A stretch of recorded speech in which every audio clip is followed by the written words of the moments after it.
psychological trauma is real. That's a real thing. It is not a scapegoat to not proceed in life, to not do the work. My point of that whole thing is I've got people, my guys are like, well, my shoulder and back hurt and I've taken tramadol and I've taken, so I'm done. There's dudes with no legs and no arms that are making fucking $1 million a year that are vets. They're disabled. Being disabled is not their job. They have created businesses. They go speak. They go do all these amazing things. And you're like, well, that's not me. I can't do that. Yeah, you're right. You don't have to do it in a wheelchair. You can actually walk on stage, fucker.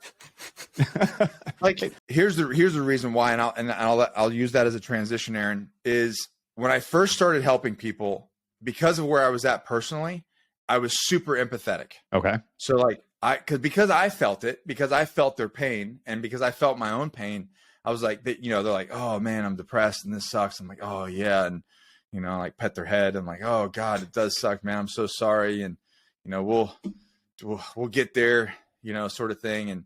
And I was super empathetic, but that empathy, and I'm not saying that empathy isn't a good thing. It's okay to be empathetic,